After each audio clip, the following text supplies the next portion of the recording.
हरियाणा राज्य का एक जिला जींद। मैं अब पाचन क्रिया की बात कर रहा हूं। मेरे मुंह में दांत रूपी जो चक्की है, जीभ के नीचे एक टाइलिन ग्रंथि है। भोजन को देखकर या मिठाई को देखकर मुंह में पानी आ जाता है, जिसको हम टाइलिन कहते हैं। हम भोजन को जितना बारीक चबाएंगे दांत रूपी चक्की में, टाइलिन उतनी ही ज्यादा मिलती रहेगी। टाइलिन ज्यादा भोजन में मिलेगी तो हमारे आमाशय के अंदर है रेनिन और पेप्सिन। जितना ज्यादा आरत होगा, बिजली ज्यादा तेज जलेगी। मुंह में ज्यादा टाइलिन होगी, भोजन जल्दी पचेगा। मेरे देशवासियों, हमें भोजन चबा चबा कर खाना चाहिए। भोजन को इतना चबा लेना चाहिए बिल्कुल पतला मुंह में हो जाए। अगर मान लीजिए आप में टाइलिन कम है तो आप मान लो 4 रोटी खाते हो या 5 रोटी खाते हो, उनको थोड़ी देर के लिए 5 रोटी के 20 टुकड़े बना लें। 20 टुकड़े बनाने के बावजूद जैसे चौथे एक टुकड़ा जो पहला, उसने हमने आराम से चबा चबा कर खाया। मुंह में ही भोजन की लेवी सी बन गई। लेवी बनने के बाद हमने क्या है, 2 घूंट पानी ले लिया, 2 घूंट जूस ले लिया, 2 घूंट चने का उबला पानी ले लिया, 2 घूंट लहसुन का पानी ले लिया, 2 घूंट अदरक का पानी ले लिया, 2 घूंट हमने खीरे का पानी ले लिया, 2 घूंट मैंने काकड़ी का पानी ले लिया। आपने 20वें हिस्से की रोटी चबा के खाई है और जैसे चाय पीते हैं इस तरह से उस जूस को सिप सिप करके आराम से थोड़ा थोड़ा खाते रहे और टाइलिन उसमें मिलती रहे और भोजन अति पतला या बारीक हो जाए। फिर हम जो रोटी है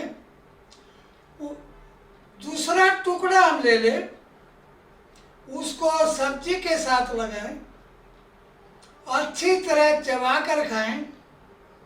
हे देवियों, आपके चरणों में नमन है, मैं प्रणाम करता हूं।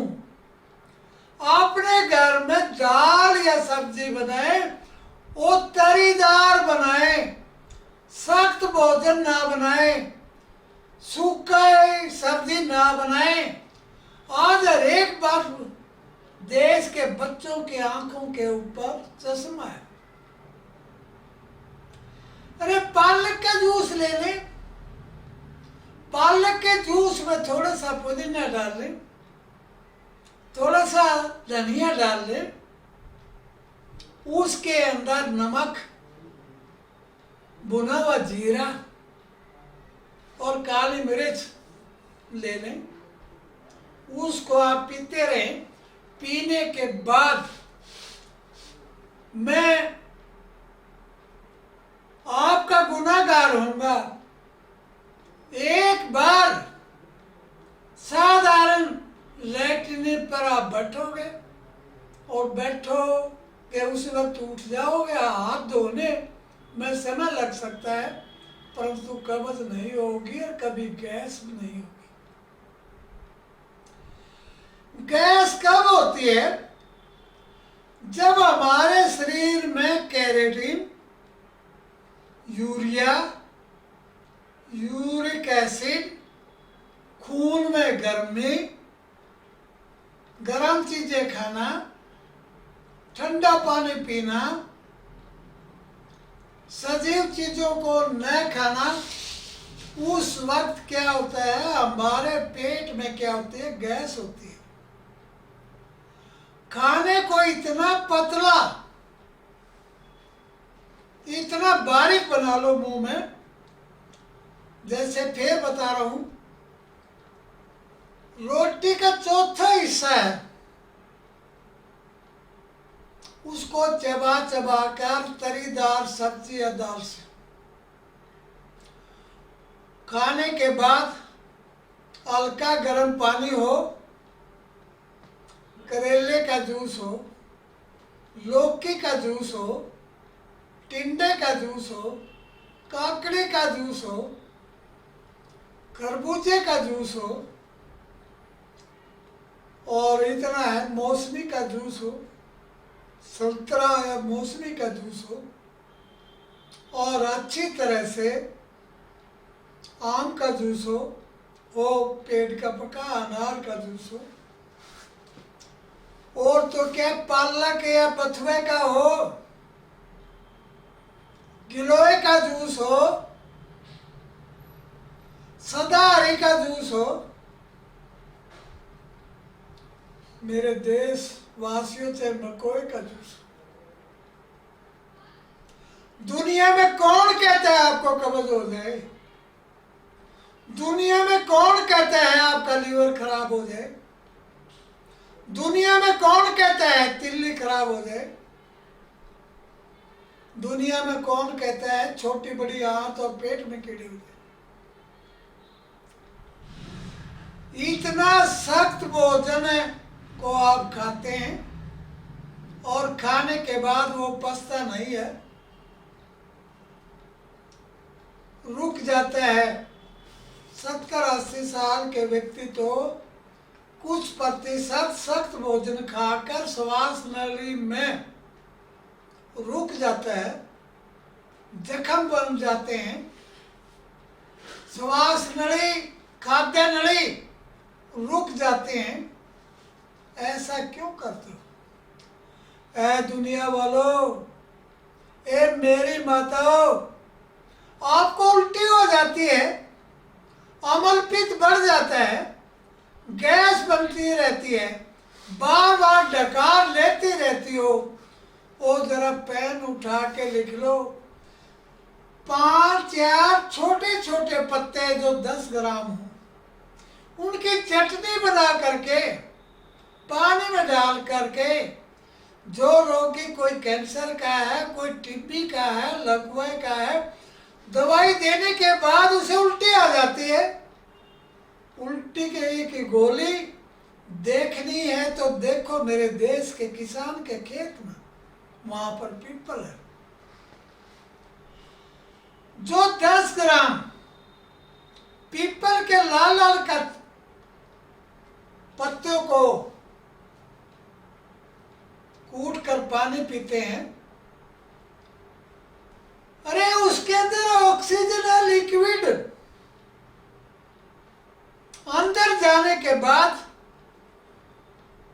आपके फेफड़े में कहीं भी कार्बन के कण उन्हें निकाल देता है। आपकी खाद्य नली में जो भोजन अटका हुआ है उसको भी निकाल देता है। ऑक्सीजन अच्छी तरह से पीपल के सवरस में वहां से अम्ल पित्त को हटा देता है। उल्टी नहीं होगी, हिचकी नहीं होगी और परेशान नहीं होगे, सिर में दर्द नहीं होगा। आयुर्वेद को समझो, हिंदुस्तान की जड़ी बूटियों को समझे। तो मेरे देशवासियों, अपने इस इंजन के तेल को भी ताजा ही डालें, बासी ना डालें, जला हुआ ना डालें। भोजन समय पर खाएं, समय पर सोएं।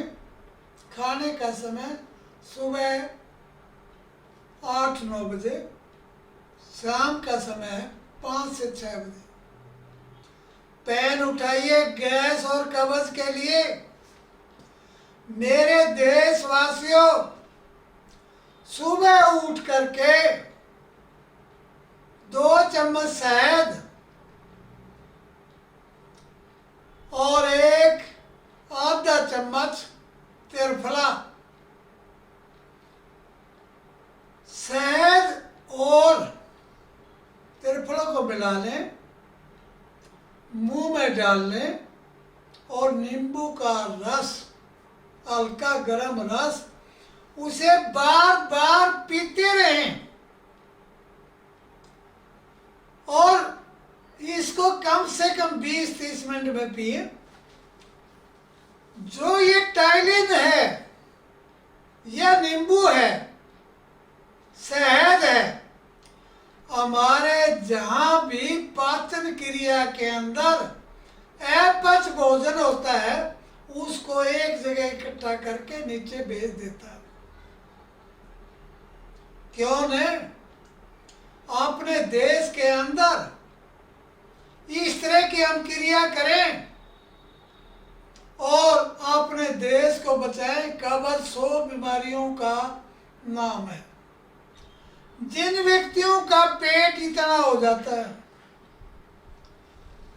उनको हम क्या करते हैं, पुनरुआ का रस कूट करके 2 गिलास पानी देते हैं, गर्म पानी।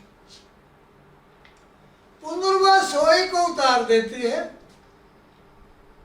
कब्ज को खोल देती है। कई व्यक्ति कहते हैं मेरी तो आंतें कमजोर हो जाती हैं।